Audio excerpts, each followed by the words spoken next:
Hello, welcome to The Power of Our Story. We are a community where veterans, first responders, and all protectors can connect, share their experiences, and heal together. Today, we welcome our guest storyteller, Gold Star wife, and founder of Soldiers Alliance Foundation, Michelle Black. Michelle is a mother of two boys, a Gold Star wife, and the author of Sacrifice, the Green Berets, A Fateful Ambush, and a Gold Star widow's fight for the truth. As the first woman in her family to graduate high school, she attended California Polytechnic State University, where she graduated with a degree in environmental sciences and horticulture. Michelle has a passion for writing. She has been published in various newspapers and magazines, to include the New York Times, the Daily Beast, and Task and Purpose.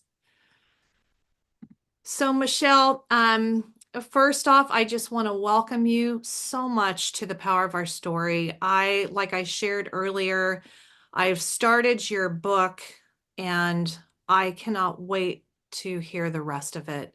Your writing is beautiful. You invite people into such a deep place and getting to know you and your family, to getting to know Brian.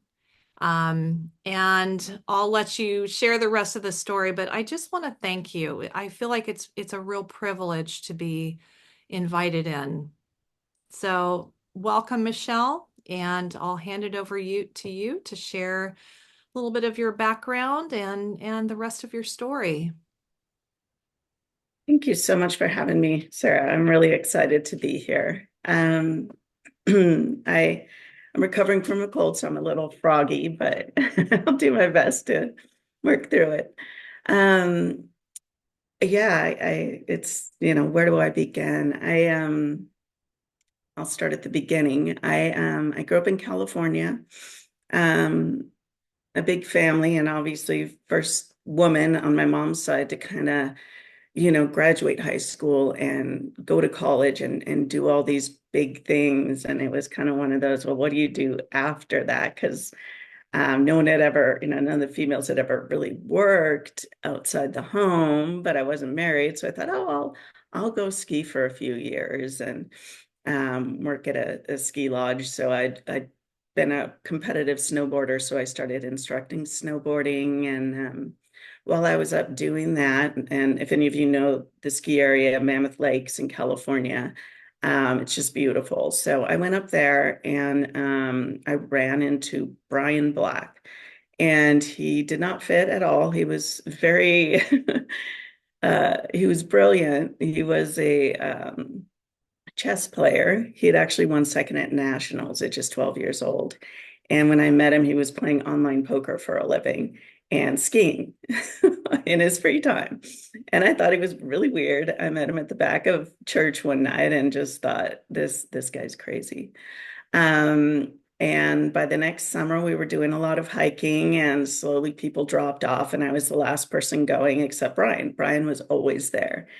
And of course, by the end of summer, we were deciding that that was it. We were going to start dating. And before you knew it, we were engaged and married the next summer. So it was kind of all of it happened pretty quick. But for me, it was a no-brainer because Brian was just a lot of fun, not scared of anything. And I was the opposite. I grew up sheltered in a small town, very shy, almost debilitatingly so. And he was just, everything with him was out loud and big. And I just thought no matter what I do with him, it's going to be this big adventure and he's going to just take me all over the world and I'm going to see things I've never seen and I'm going to escape this small town and who knows what's going to happen. And sure enough, he joined the army about gosh, we had a couple kids, and about 2 years later, 3 years later, I think 2010, he joined the army. Well, 2009 actually, and then he joined the army. And so the first place we went was Colorado Springs, and within a year, he was board of regular army. So he tried out for SFAS, went to selection, came home a few months later, and he got selected, so we were off to Fort Bragg. by the next summer. And so we went to Fort Bragg and he went through the Q course. And um, I don't know if I'm going through too much too fast, but by that time we had two little kids. Ezekiel was our oldest, and he was on the autism spectrum. So initially I was like, oh, I'll go back to work and whatever. And he was that there was no way because they didn't know he didn't start speaking till he was 5.5 years old. So initially with the diagnosis, we were told that he would never live away from home. He would never speak. Um, just all of these things. And then we had Isaac, who was just 20 months younger. And so there was a lot on my plate. And Brian was gone a lot with the military. Um, and the problem was when they were telling me this with Zeke, is you could tell he was brilliant. Took after his dad. So for me, I thought I read as many books as I could. And a lot of what I read told me that if you have a kid on the spectrum, if you give them enough therapy and you work hard enough from an early age, they can not lose their diagnosis, but they can reach a point where they are functioning at a high enough level that in society you wouldn't know the difference between them and the average person. And so I could see Zeke was smart. So when at elementary school and kindergarten, I wouldn't let them put him in a special ed classroom. I fought for him to stay in the regular ed classrooms. And then when they started reading, I would put the letters all over the walls. And at lunch, he would have to, or at dinner, wherever, he'd have to repeat all the letters and the sounds.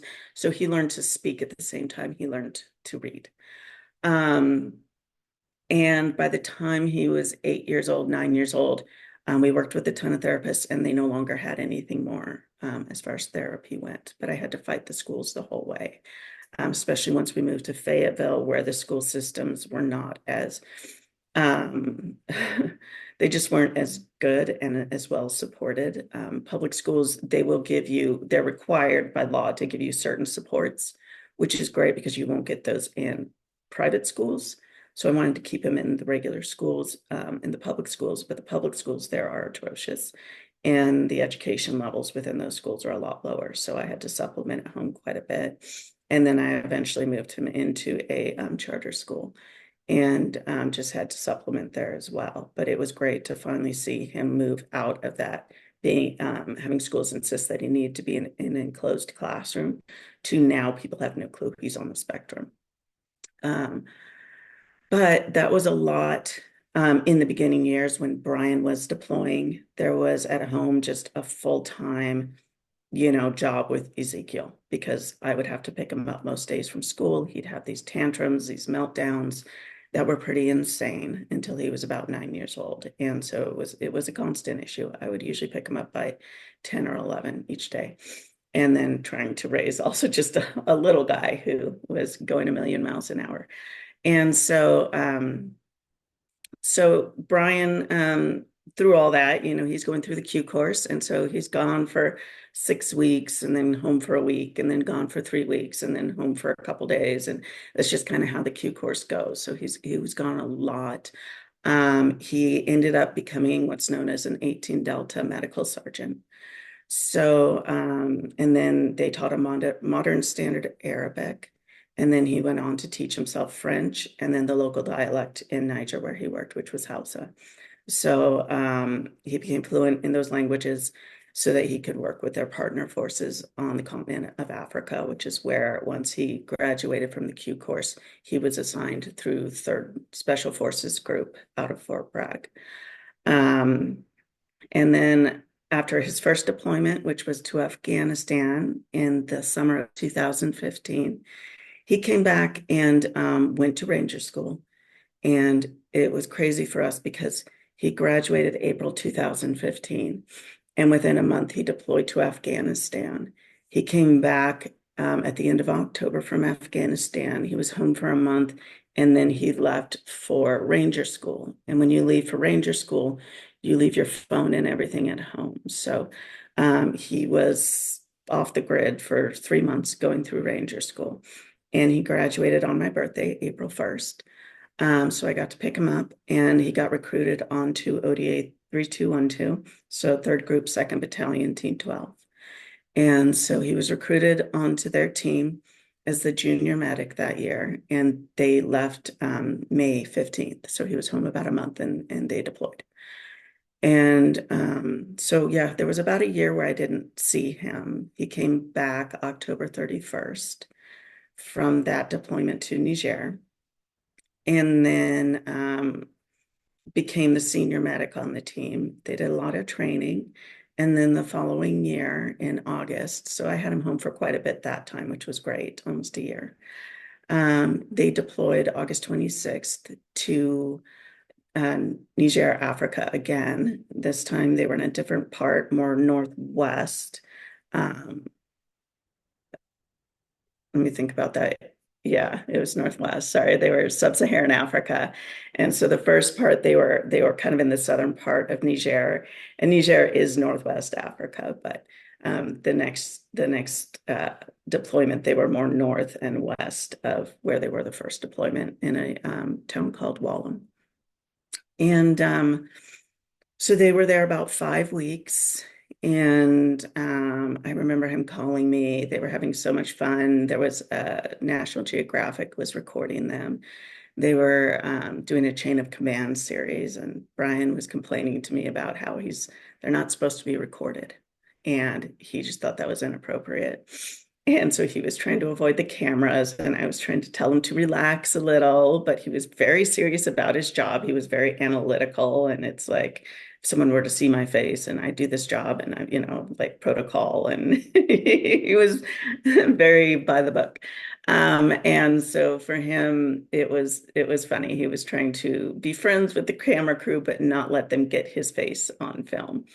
And so I think the camera crew was there their third week.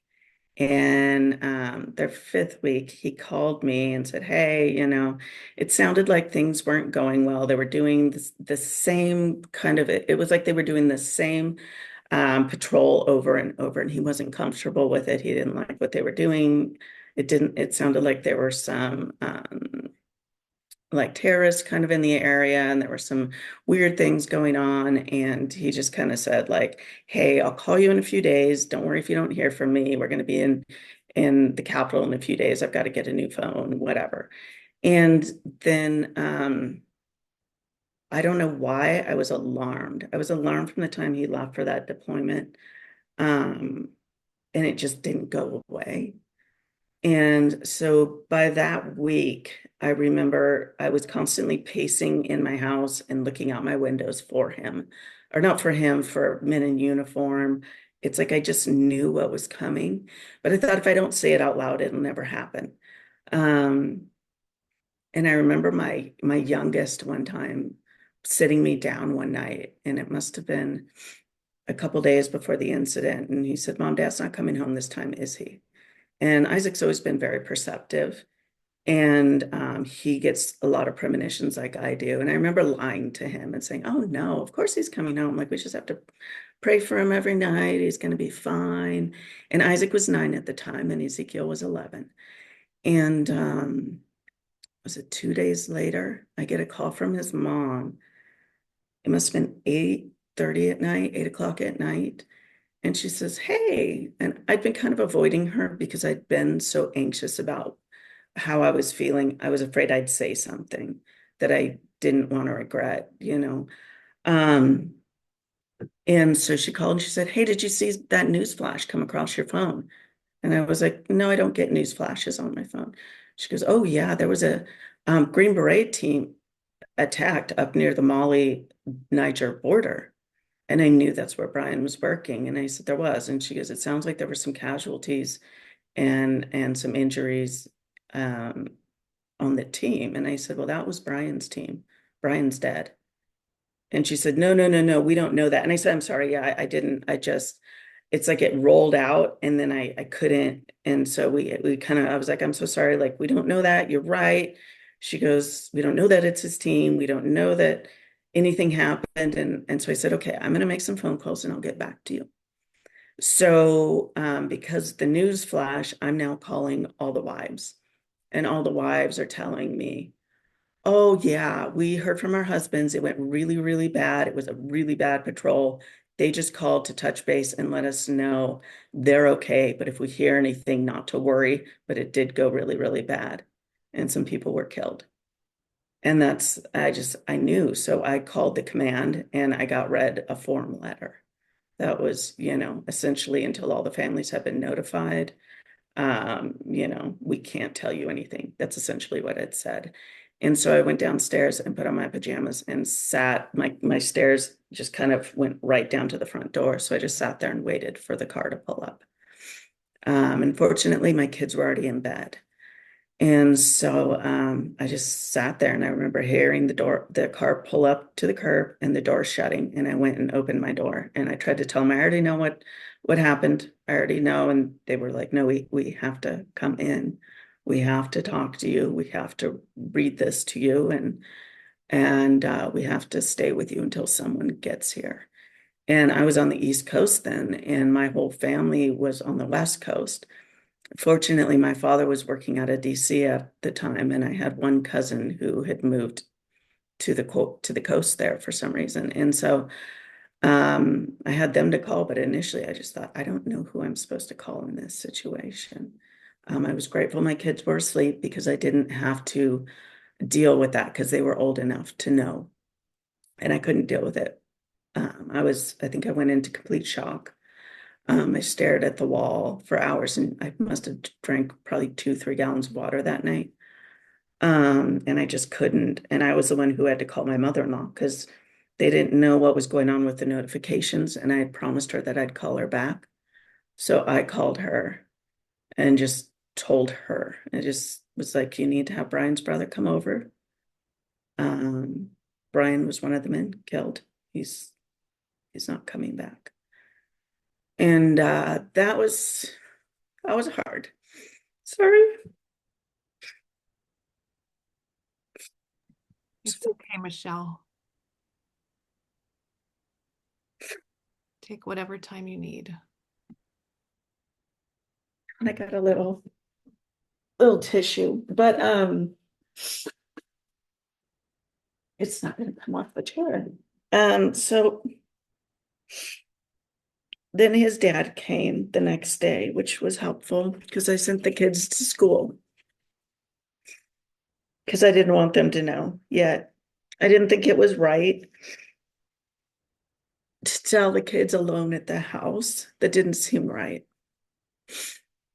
I thought they need to know that there's people there for them. So I sent them to school and pretended like everything was fine. And then I called the school and I said, this is what happened. And just prepare packets for them. And I don't know how long they'll be gone, maybe 2 months. I don't know, maybe a month. And, I'll come pick them up after school, but they don't know yet. And then their grandpa was there when they got home from school and we took them out to the woods and told them. And the thought behind that was there's a playground out in the woods in the middle of nowhere in North Carolina. And I thought if I tell them there, at least the worst memory they'll ever have will be there. And then they don't ever have to go back there again and revisit it, which I don't know how much truth there is to that, but I thought it would help a little. So we went out there with my 9 and 11-year-old and we told them there. And that was the hardest thing I ever did. So my father-in-law offered to tell them, but I couldn't let him. There's some jobs that are ours and nobody else's, so I couldn't let him be the one to tell them. So we did that. And then that was, I thought, it's funny because from that point forward, I remember constantly thinking like, and this is going to sound crazy right now until I get into it, but I remember thinking that, why wasn't that it? Why wasn't that the end? Like, why didn't Brian just die, and that was the end of it? Why couldn't it have just been he died? Because what followed in the months after was just horrific. Um, the the command opened an investigation into the incident because 4 men were killed. Brian was killed. Another Green Beret, Staff Sergeant Dustin Wright, and then 2 support soldiers, Sergeant LaDavid Johnson and Sergeant First Class Jeremiah Johnson. So, because it was the largest loss of American life on the continent of Africa since the Battle of Mogadishu, it became just this instant firestorm of media going, we have people in Africa. Why do we have people in Africa? Like, why are we in Niger? And a bunch of, congressmen, senators saying we had no idea, despite the fact that they do get briefed on these things and they knew full well. But the media ran with it. And the next thing you know, they want to hang somebody out to dry for this incident. And we're being told, oh, they were just on a routine patrol. Don't worry, we're going to look into it. I would find out months later that the same people who told me they were on a routine patrol and didn't know what happened full well knew they were not on a routine patrol and had ordered them ahead on a patrol that the entire team was against. But within a few months of that happening, so that was October 4th when Brian was killed. In January, we began to hear rumors, and it was 2017. We began to hear rumors of a team that had gone rogue and acted like a bunch of cowboys, trying to chase down a terrorist, which Green Berets don't do that, but that's what we were being told. And so it became that this team was just a bad Green Beret team.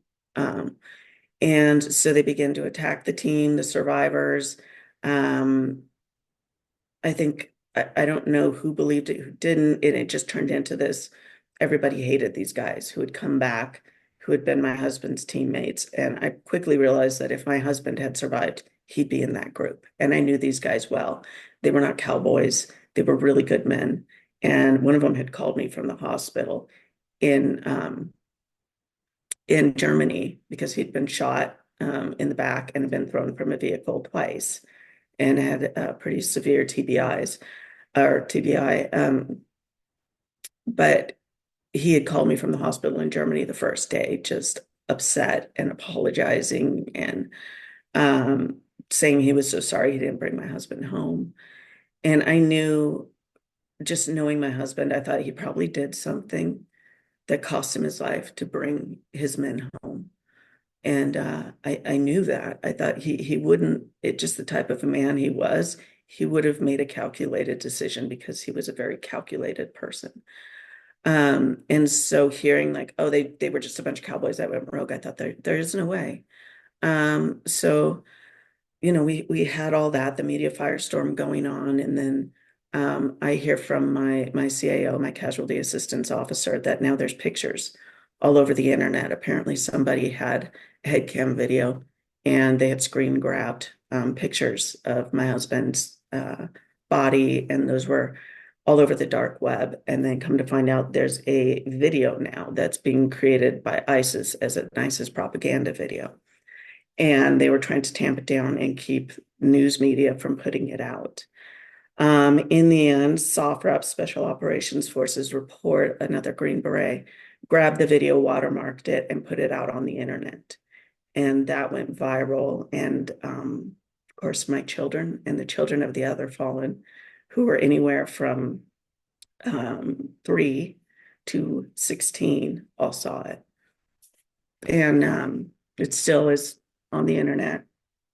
And then CBS News released it. So it was just kind of everywhere. And of course, I took my autistic son, I'd taken him to school, and I said, listen, this video's out. I want you to keep him off any computers. If you can just give him paperwork today and keep him calm. I hadn't slept in days. I was like, I just need a day to recover.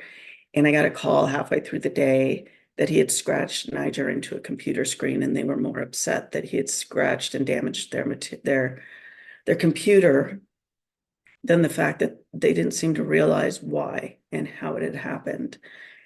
And so I went and picked him up from school and took him to the VA where we were trying to start counseling. And I said, we need a counselor right away. And the VA said, we're sorry, we don't have any room. Maybe next week you can schedule with us. And so I think that was the last time we sought counseling, because I realized there's nothing for the families. And so I went, okay, that's fine. So I just took the kids home, unplugged every form of, media, whatever. And so we did that. But, regardless, we were looking forward to when family briefs happened, when the investigation was done, because I thought, okay, I want to know that the media is wrong, that these guys aren't a bunch of cowboys. And now, we've already been through all this torture of a video and everything being so public and constantly being called by media and I mean, people driving vans around the neighborhood and calling my house, and I had to unplug the phones because my youngest thought that when people asked him where he lived, that it was the terrorists coming for him. And so I thought, well, I just want to get to this point where we know what happened, where the military tells us what happened. And I know that these guys are treated honorably and they're not dishonored anymore. And the media's proven wrong that they didn't act like a bunch of cowboys. And so we get to the media brief, or the brief. There was a media brief afterwards, but they basically say that, that the team did go rogue, that they were following the orders of the new team captain, that he had improperly filled out paperwork that misled those highest up the chain. And by then I'd done enough research into the paperwork. And they were trying to go off of what's called CONOPS, or concept of operations reports, which are the reports they put together before they go on an operation. And it says, what they're going to do. It has like the who, what, when, where, why, how. And so they said that he was trying to mislead them because he said they were going on a civilian military reconnaissance. And by definition, that doesn't exist. And I'd spoken to enough people by that point that I knew that is something that guys on the ground use all the time. Civ mil recon is just, we're going on a reconnaissance mission. We're going to speak to both civilians and military. And so that's what their goal was. But because there's no doctrinal definition, they decided to use this as a gotcha to scapegoat the team. And so when I sat down and I asked them about this, they told me that, and I said, okay, but this was a 3-part mission, right? Because they told me that day, okay, it wasn't a 1-part mission. It ended up being a 3-part mission. So he said, well, which part was that CONOP for? Well, that was for the first part of the mission. And I said, yeah, but that part of the mission, the first part of the mission was completed successfully and they were on their way home. So what happened after that? Well, the rest of that, yeah, we called them and we turned them around to go up to the Mali-Niger border, but they, all the concept of operations reports after that were created by those higher up the chain, and they were created properly. And I was like, well, who created them? Oh, well, that's classified.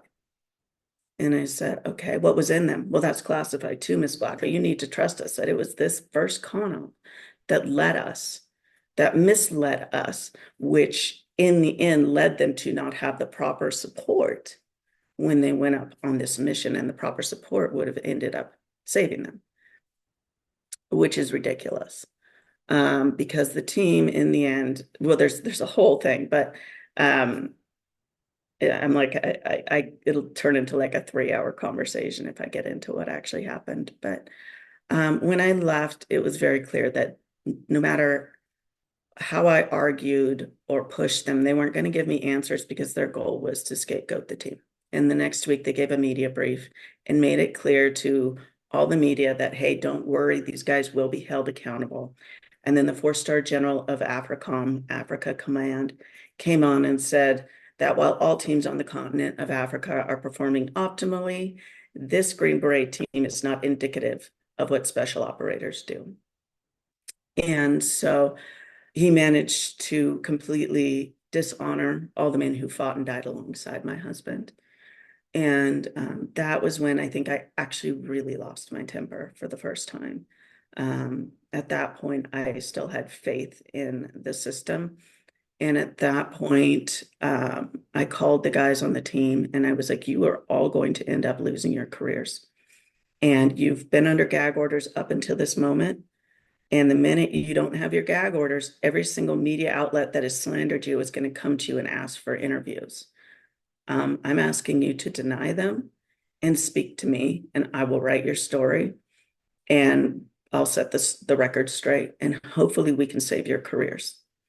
And so that's what we did. I sat down and individually interviewed them, and kind of pieced together their story. And then I took the final redacted report and used their stories to fill in all the blanks that had been redacted, and figured out what exactly happened on the ground and who really was responsible. And then when I wrote my book, I put all of that in there. I line it all out.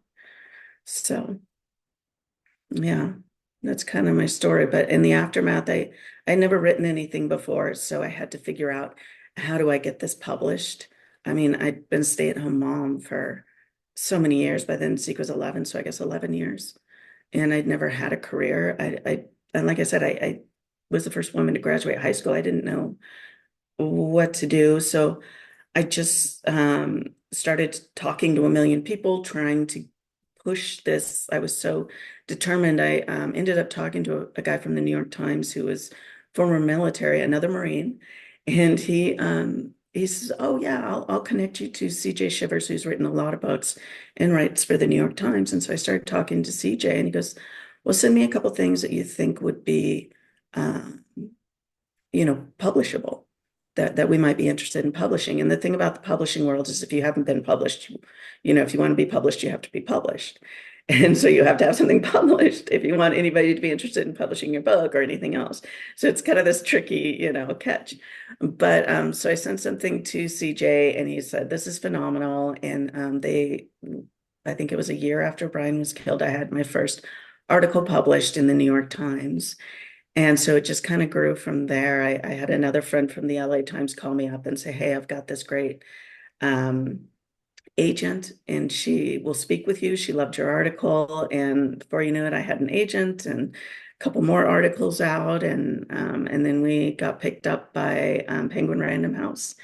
And it was just like, with all of that pain and just hell that I went through, it was this weird flip side of this euphoria, like the worst things that had ever happened to me and the best things that ever happened to me all happened within this 2 year span. And it was, yeah, it was overwhelming on so many levels. So, Michelle, thank you so much for sharing your story. I am just struck by just how smart and bold you are. Like that you were able to use this incredible loss and turn it around to save your husband's teammates, um, the integrity of their story and get it out there. I'm curious too, before we open it up to the rest of the group, how are the rest of the guys on your team? How are they doing right now? they're really, really good. I think that was probably the biggest blessing that came out of all of it. I mean, forget the bug, forget everything, was getting to sit down with them initially and seeing the level of pain and being there where things they wouldn't, I mean, they wouldn't tell their parents, they wouldn't share with their wives, they couldn't even talk to each other about. But because of the pain that I was going through, they opened up to me, and just, it was a moment where they shared on levels that I don't think they would have ever shared. And I saw, for me, it opened my eyes to what um, veterans go through, combat veterans, because I realized that my loss is their loss. I mean, they were with him for 6 months a year in the desert and 3 months training. So they spent more equal or more time with my husband than I did. So to say that they shouldn't grieve or that this isn't a loss for them is completely insane. And so it broke my hearts for them, but it also inspired me to write their stories more. So for a lot of them, after I'd interview them, I would then write their story from my perspective. And I remember one of them calling me up and he answers the phone and he's just like in tears and he's like, I got your letter and I read the story. And then I'm like, yeah, what'd you think? And he couldn't talk for a minute and then he just goes, fuck, dude, thank you. And then he just starts crying. And I thought, okay, that's a good thing. That's a good thing. And all these years later, I've had them tell me that, I saved them. And they don't mean from losing their careers. And that to me just blew my mind. Like one of them was 24 and his dad told me he looked at me like a second mom because I was there for him. He could come over and play with the kids and just talk endlessly to me about what he wanted for his future. And he was struggling with pretty severe PTSD. So I could open my home up to him and they all knew that they could come over any day. And sometimes I would pretend to interview them because I could tell they wanted to talk and they just needed an excuse to talk. So some of them I interviewed like 20 times. It was ridiculous. Other ones just once because they weren't talkers. But yeah. That's amazing. I am, yeah, like I just said, you are really insightful. You're smart. You saw what needed to happen to save these guys. And I have learned that just even hearing the stories about the withdrawal from Kabul, just the importance of the acknowledgement of the stories that are actually true of what these people went through, what these guys on your husband's team, on Brian's team went through, and to have that acknowledgement, to have somebody actually really listen to what really happened, what they experienced. I can imagine how incredibly empowering that was, and so many different things that was. So, I mean, Michelle, I personally want to thank you for doing that too, to have the insight, the love, the care, everything that you had to be able to give that to Brian's team and to the families. I'm also curious too, how is now the Green Beret community? Are they embracing Brian's team? They are, yeah. It was hard at first because I think, I mean, Green Berets, they're a small community. And honestly, I always joke with all of the other wives. It's like these guys are the biggest like gossips. But they're wonderful. But yeah, because it's so small that they all know each other. So it's like, did you hear what this guy did? Did you hear about this team? So when there's a rumor going around and you've got all the higher level officers and everyone just, oh yeah, this is what happened, all of their officers who should be protecting them saying, oh yeah, no, that's the truth. It took a while for them to be redeemed in the eyes of their counterparts because you would talk to anybody. And even now, sometimes people are like, oh, Captain Perazini, yeah, I know, I've heard stories about that guy. And the reality is, he's an incredible human being and he is one of the most capable officers out there. But because he was blamed for everything, it took years for him to recover from that within the community and regain that respect that he had when he first joined. So, yeah. Wow. I mean, just the moral injury of the people that you entrust to lead you on the top and to have that betrayal um, is so devastating, isn't it? It's so devastating. And what you did to be able to get the truth out there. And even the fact too, like I'm just even imagining, even for the Green Beret community to really know the truth, all that time of suffering. I mean, just on so many levels, that must have been incredibly hard. And for you to do what you did, just to start the healing process is just an incredible gift. And Michelle, thank you so much. I am going to go ahead. I'm opening it up to everybody and I'm going to shut off the recording. Holly, what's on your mind?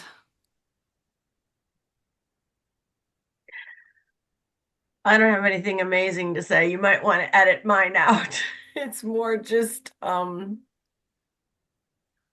I wish I was right there with you, Michelle. My heart is just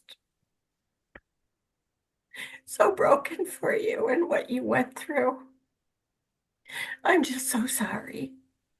And I appreciate meeting you. I realized after the intro too, yeah, we've been kind of communicating on LinkedIn, and I knew, but it's so different to meet you face to face and hear it from your mouth. Storytelling is powerful in reading, but it's even more powerful when we're listening and watching and connecting in that level. So you just really I'm sorry. I teach never to say sorry for emotions, but I'm sorry that I can't get the words out. This experience, I've known Sarah for a couple of years now, or almost. I don't know. We've been close, and I've been very active in this community. This one's been hit me the hardest. Maybe too with the knowing that you know Kristen. There's just suddenly like, oh, this this unexpected connection with you, and then and knowing and hearing from your mouth how painful your experience was very really makes my heart hurt. And but I'm so impressed and I'm so pleased that you took on that, and what must have, for most people, it seems like an insurmountable task to get the truth out. That is amazing. And I am hoping I have an appointment that I have to run off to. Is why I put my hand up right away, because I'm really hoping that you and I can connect like this again soon. I have some things I wanted to bring up for you just off off of the recording. So one of the yeah, I'm just going to leave it at that and say, I look forward to being able to connect. And thank you so much for taking time this afternoon. And I want to do whatever I can to support you to keep telling your story and being a part, hopefully maybe we can connect you with the hero's journey and Task Force Pineapple and Scott. And I think it would be very powerful for everyone concerned. And yeah, so thanks. Yeah. Yeah. We'll definitely connect. We can exchange information and we'll have conversation. Holly, I'm so glad you were on. Yeah, this is what it's about. It's being able to be stronger together. Thank you for your heart. See you later. Bye-bye. Um, yeah. And then Janet. Thank you, Michelle, for sharing. I just put your book in for Audible so I can listen to it. I want to honor the fact of what you did when you had the instinct to do. Not all of us act on what comes to us that needs to be done. And sometimes we don't know why we're compelled to do this. But look at the results. If more of us acted on that, more people would heal. So I honor that fact. And in doing that, the parents heal too. The parents, the children, and the team heals. And when a team heals, it influences another team to heal. So it'll have a domino effect. So please keep writing. There's more stories to tell and more people to heal. and I look forward to the book. So thank you. Thank you. That's it. Janet, that was incredible insight. Thank you for bringing that up. And I think that is that instinct that you had. That's what I was thinking was so incredibly smart. I mean, to be under that kind of pressure and grief, and for you to have the ability to have the wherewithal to do what you did is absolutely mind-boggling to me.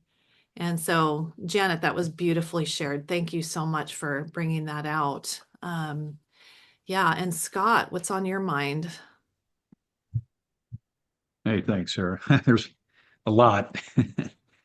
As I was listening to the story, I went from a wide range of emotions to um, frustration, to anger, um, and then to some bit of triumph, for lack of a better word, at the end for what you did, Michelle.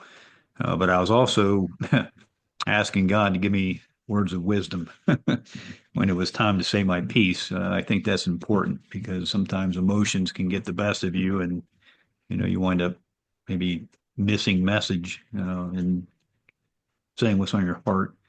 So the first thing I want to say is thank you for what you did. The second is that a fallen spouse should never, ever have to do what you did. You know, you did what you did for all the right reasons. And so thank you for doing that. I can't imagine how hard that was. Then I guess the third thing, if I'm in line with where I'm going numbers wise here, uh, I I retired as a lieutenant colonel, so I was senior in ranks. I don't really talk about that with folks I don't know because it doesn't really matter, but I think it matters here because I was a battalion commander at one point, and I understand how things work at a higher level. And I understand that there, with some people, is a severe lack of courage in doing the right thing. And it was at my level, and it was absolutely up to the general officer level. Now, there are a lot of incredible men and women that serve at that rank and do incredible things. They love the men and women that work for them, and they do incredible work, right? But there are still some that fail. And in failing, they fail everybody. And that's a tough thing to swallow because some of the things that happen, uh, instead of taking ownership, careerism is a problem, right? Because they're worried about what's next. But then the other thing is from the national security perspective, and that's where it's hard to mesh all this together, right? From a national security perspective, they want things to look a certain way. I mean, I can understand that, but in the end, you have to do what's right morally. And I think that's where these people are taking an off ramp, and that's wrong. And it happened in Afghanistan. I mean, it's happened, right? I mean, these things happen. Doesn't make it any easier, especially for folks like you, because it's up close and personal beyond what anyone's going to experience. Those that haven't, had to experience the loss of a spouse, um, the way you did. And so, uh, my heart goes out to you and the boys, and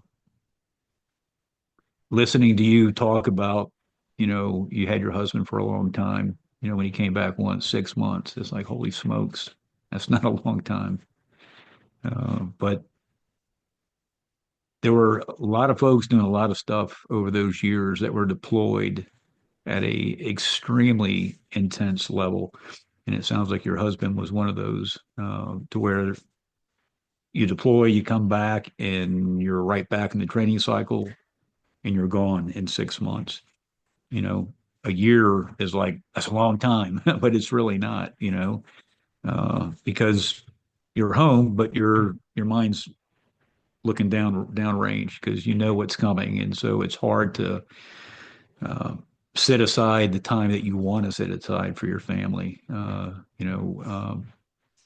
I recall how busy things were. And looking back on it, there's so much that I wish I would have done differently at the time. I just didn't see it because of, the job that we're in. And so I can only imagine, that, I just wish things, I mean, it sounds kind of a silly thing to say maybe, but I wish things would have absolutely gone very differently because I can imagine how much he would have wanted to be here with you and with your boys, seeing them grow and the names that you chose.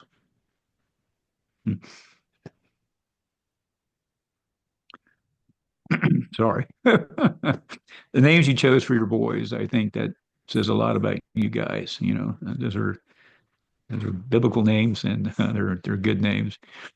So all that said, it's hard sometimes not to get emotional. I found as I've grayed in my time, I'm a little easier at being emotional, where maybe previous years I just didn't have time for it, right? But I think there's some goodness to it to be able to, let some of that stuff go.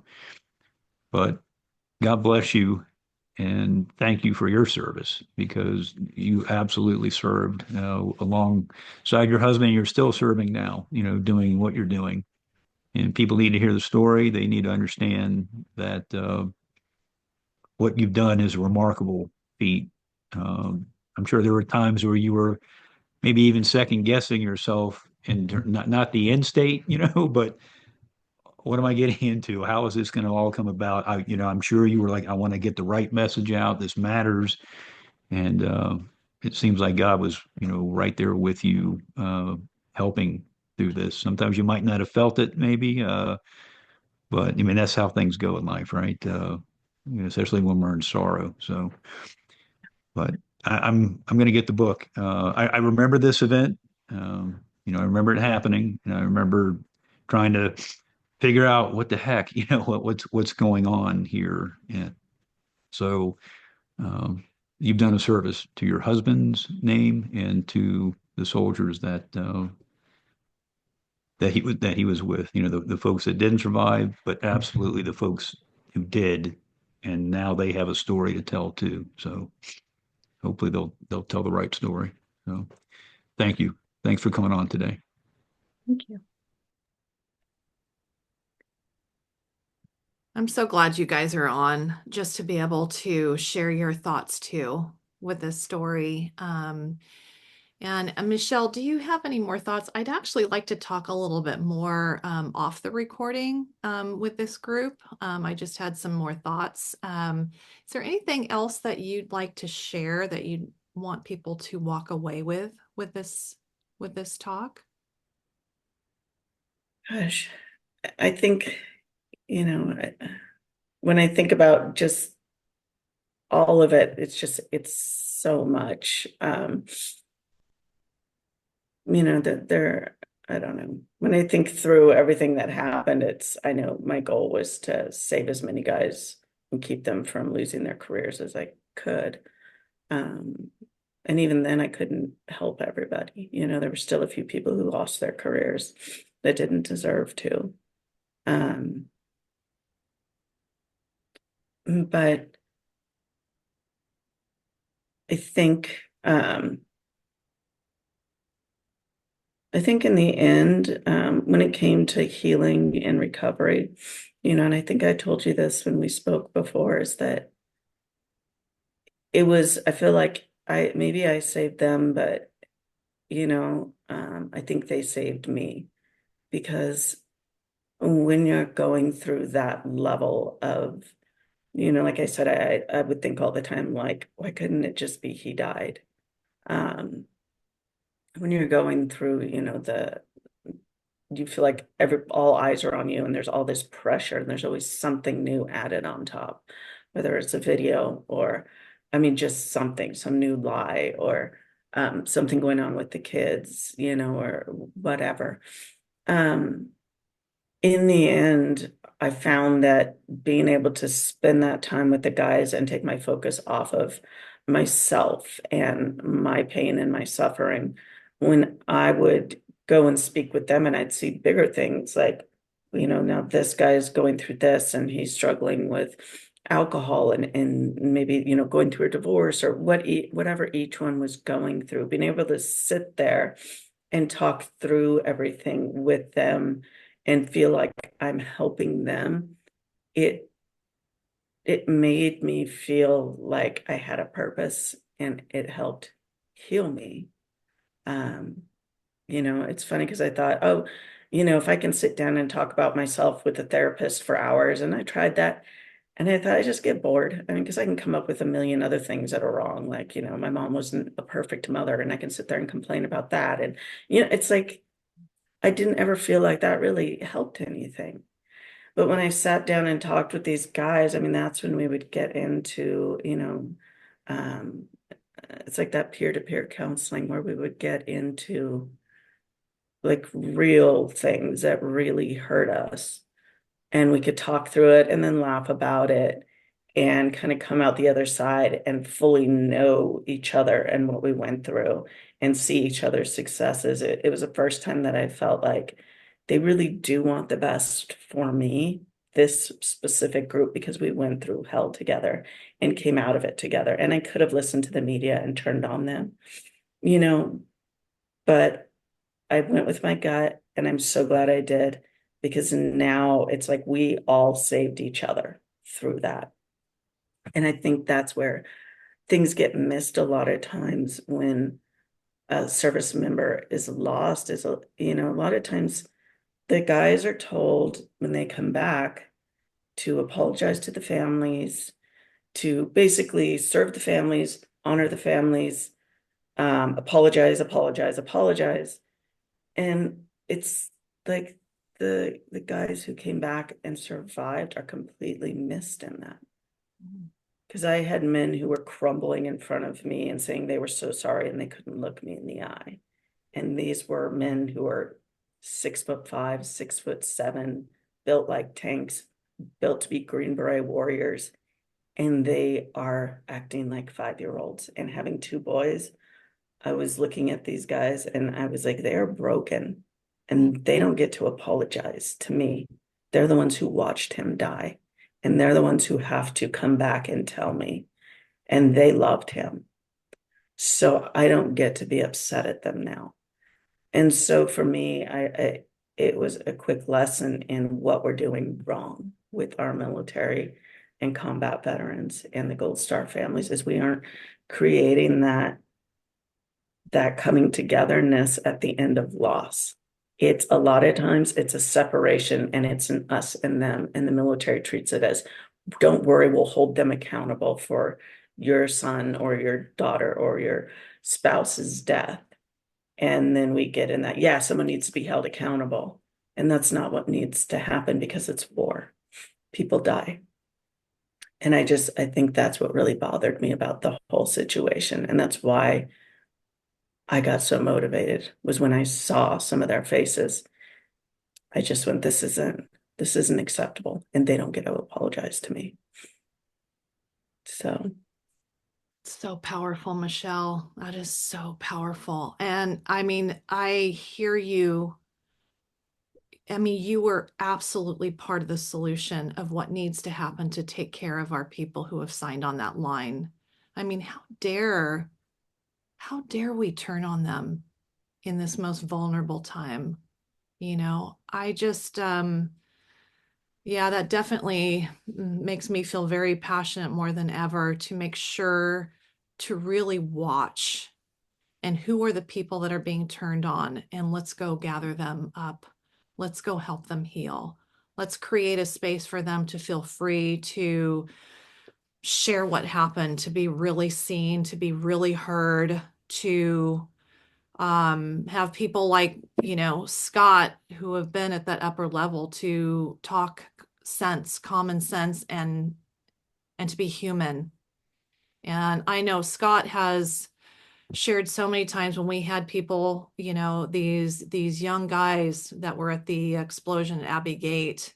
I will never forget the time that Scott was able to verbalize as a senior officer what should have happened and what should not have. and how he got to empower them with what an amazing job they did. So Michelle, I just I cannot share enough how I appreciate your courage.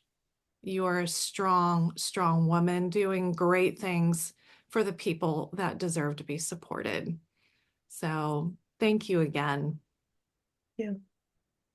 And we will talk more after I shut off the this time. Anybody who's watching, if you are a veteran or first responder or a caring bridge builder, you're always welcome to come on our groups. So thank you again for listening.